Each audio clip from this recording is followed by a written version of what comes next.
என் அன்பு குழந்தையே, இதுவரை நீ பட்ட கஷ்டங்களெல்லாம் தீர்ந்து விட்டது. இனி உன் வாழ்வில் சந்தோஷமே நிலைக்கப் போகின்றது. எதை நீ நினைத்தும் கவலைப்படாதே. நீ வெகு நாட்களாக உன் மனதில் ஏதோ தவறு செய்து விட்டதாக எண்ணி வருந்தி கொண்டிருக்கின்றாய். அந்த தவறு உன் மனதில் இருந்து கொண்டு உன்னை குழப்பிக்கொண்டு உன்னை வாட்டிக்கொண்டே இருக்கின்றது. நீ எப்பொழுதோ செய்த தவறே இப்பொழுது என்னை வருந்தி கொண்டிருக்கின்றாய். அந்த தவறை நீயாக செய்வதில்லை, உன் சூழ்நிலையில் நீ அதுவாக செய்து விட்டாய். அதில் உன் தவறு எதுவும் கிடையாது. குழந்தையே, இப்பொழுது மனம் வருந்தி கொண்டிருக்கின்றாய் பார்த்தாயா? அதுதான் நீ செய்யும் தவறுக்கான பிராயச்சம். எவன் ஒருவர் நான் செய்த தவறை என்று வருந்துகிறானோ அவன் அந்த தவறை இருந்து மன்னிக்கப்பட்டு விட்டான்.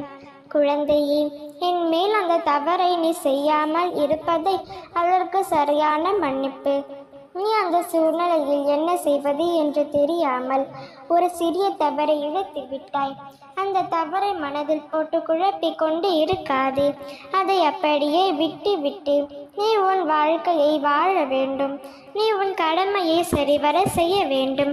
அந்த தவறையை எண்ணி ஒவ்வொரு நாளும் ஒவ்வொரு நொடியும் நீ விவனைப்பட்டு கொண்டிருக்கின்றாய். அத்தனை கவலையிலும் மன்னிக்கப்பட்டு விட்டது. மீண்டும் அத்தகைய தவறு செய்யாமல் இருந்தாலே போதும். நிச்சயமாக உன் அன்னை நான் அனைவரையும் காத்தளிப்பார்.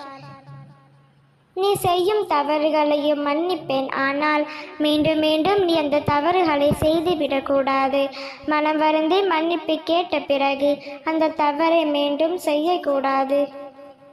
குழந்தையே, உன் அன்னை நான் நிச்சயமாக அதையே எதிர்பார்க்கின்றேன். உன் அன்னை உன் மீது அதிக அன்பை வைத்துள்ளேன். அந்த அன்பின் முழுமையாக பயன்படுத்திக்கொள். என் பிள்ளையே, நீ அன்பும் ஆசீர்வாதமும் உனக்கு பரிபூரணமாக கிடைக்கும். நான் உன் கைப்பற்றி நடந்து கொண்டிருக்கின்றேன். இனி ஒவ்வொரு நாளும் உன் கைமியதாக இருக்கும்.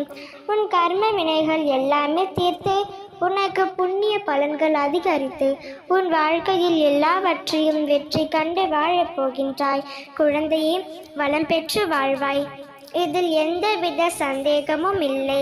என் திருக்கரங்களில் நீ பாதுகாப்பாக இருக்கின்றாய். கலங்காதே. உன் தவறுகள் அனைத்தும் மன்னிக்கப்பட்டு விட்டது. நீ செய்யும் சிறு சிறு தவறுகளையும் உன் அன்னை நான் மன்னித்து விட்டேன். நிச்சயம் உன் வாழ்வில் நல்லதே நடக்கும். ஓம் சக்தி.